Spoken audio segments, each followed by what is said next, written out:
વડોદરા મહાનગરપાલિકાની વડી કચેરી ખાતે આજે એક મહત્વપૂર્ણ રિવ્યુ બેઠકનું આયોજન કરવામાં આવ્યું હતું, જેમાં ચાલી રહેલા વિકાસ કાર્યોના પ્રગતિ મુદ્દે ચર્ચા વિચારણા કરવામાં આવી છે અને જરૂરી સૂચનો પણ કરવામાં આવ્યા છે। આ બેઠકમાં ખાસ કરીને ચોમાસાને ધ્યાનમાં રાખીને શહેરમાં પેચવર્ક અને રોડ વર્કની કામગીરી ઝડપથી પૂર્ણ કરવા પર ભાર મૂકવામાં આવ્યો હતો। સફાઈ વ્યવસ્થાને વધુ મજબૂત બનાવવા માટે દરેક વોર્ડમાં વેક્યુમ મશીનો ઉપલબ્ધ કરાવવા અંગે પણ ચર્ચા કરવામાં આવી હતી। સાથે જેટિંગ મશીન અને સુપર સકર મશીન દરેક વોર્ડમાં ઉપલબ્ધ રહે તે માટે જરૂરી સૂચનો આપવામાં આવ્યા હતા। ચારેય ઝોનમાં વ્હીકલ પુલ શરૂ કરવા માટે પણ પ્રયાસો હાથ ધરવામાં આવ્યા છે। ઈ બસ સેવા અંગે ગોત્રી સબસ્ટેશન ખાતે પાવર ચાર્જર સ્થાપિત કરવામાં આવ્યા હોવાનું બેઠકમાં જણાવાયું છે। આ ઉપરાંત ઉડા દ્વારા 5 ગામોમાં પાણી પુરવઠાની કામગીરી શરૂ કરવામાં આવશે તેમ પણ બેઠકમાં જણાવાયું છે અને આ અંગે વધુ માહિતી મ્યુનિસિપલ કમિશનર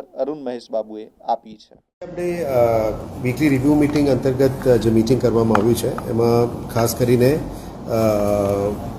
ચોમાસા પહેલાં જે રોડ વર્ક્સની અને પેચ વર્ક્સનું કામ પૂરું કરવાનું છે એને પૂરું કરવા માટે એમને બધા ઝોનલ અધિકારીઓને અમે તાકીદ કરી છે। નેક્સ્ટ આપણે અત્યારે પ્લાન્ટેશન ડ્રાઇવ્સ અને મિશન મિલિયન ટ્રીઝનું કામ ચાલી રહ્યા છે, એટલે મેક્સિમમ ટુ મેક્સિમમ પબ્લિકમાં રોપાની ડિસ્ટ્રીબ્યુશન, રોપા વાવેતર અને જાળવણીનું કામગીરીમાં પણ વધારે ફોકસ કરવાના છે। નવા જે લિનિયર પાર્ક જે અત્યારે સેવાસીમાં આપણે પ્લાનિંગ કરી રહ્યા છે 1.5 કિલોમીટર પ્લસ 1.3 કિલોમીટરનું લિનિયર પાર્ક પણ અત્યારે આગળ વધી રહ્યા છે। સાથે સાથ જે વડોદરા શહેરની અંદર સ્મશાનો છે, આ સ્મશાનોની મેન્ટેનન્સ માટે જે 4 ઝોનલ એન્જિનિયર્સ છે એમને પણ સૂચના આપી છે કે જે રેગ્યુલર મેન્ટેનન્સ કરવાનું થાય, પબ્લિક સુવિધા માટે જે કરી આપવાનું છે એ બધું પણ કરવાનું સૂચના આપી છે। આવનારા દિવસોમાં વડોદરા શહેરમાં આપણે વેક્યુમ બેઝડ મશીન્સ પણ દરેક વોર્ડમાં મંગાવવાના છે, જેથી કરીને સફાઈની ઉપર વધારે ફોકસ થાય, એટલે વેક્યુમ સક્શન મશીન્સથી રોડની સફાઈ પણ શરૂ કરીશું। જે અત્યારે સ્વીપિંગ મશીન્સ ચાલી રહ્યા છે એને વ્યવસ્થિત રીતે મેન્ટેન કરીને વધારે કામ સારી રીતે થાય એ બાબતની ચર્ચા કરવામાં આવી છે।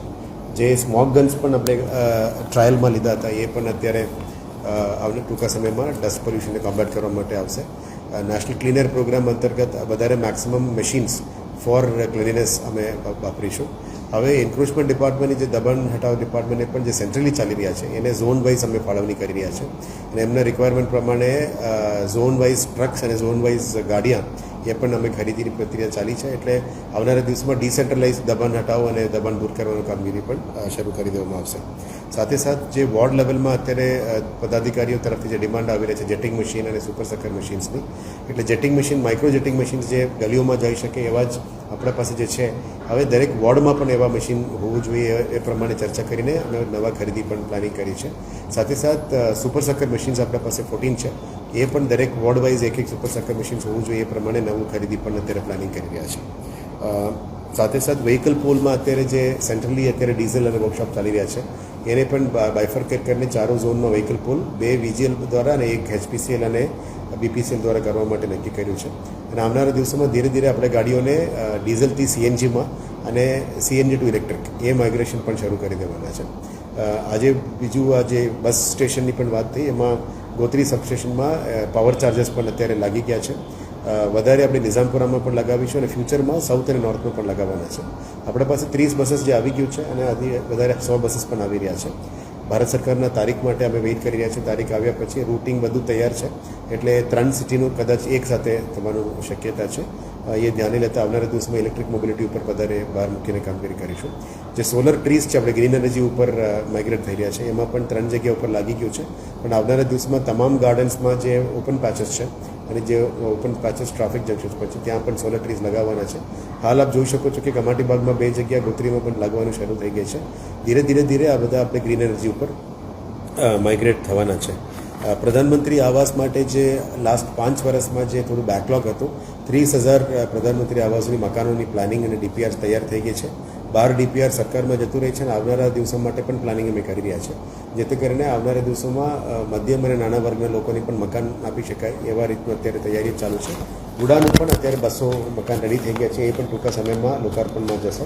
ઉડામાં પણ પાણી ડિસ્ટ્રીબ્યુશન નેટવર્કની જે 5 ગામની પાણી આપવાનું છે એ પણ તૈયાર થઈ ગઈ છે, એ પણ ટૂંકા સમયમાં લોકાર્પણ થઈ જશે. અને આપણામાં જે ટાંકીઓ તૈયાર થઈ ગયું છે એમાં પાણી વિતરણ પણ શરૂ થઈ ગઈ છે.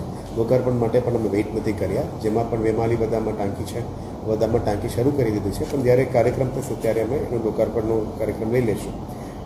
સાથે સાથ અત્યારે ડ્રેનેજનું જે કામગીરી ચાલી રહ્યા છે 71માંથી ઓલમોસ્ટ 59માં આવી ગઈ હતી, અને આ જૂન 20 અને જૂન 30ની વચ્ચે તમામ કામો પૂરું થઈ જશે અને રોડની તમામ કામો પણ પૂરું થઈ જશે.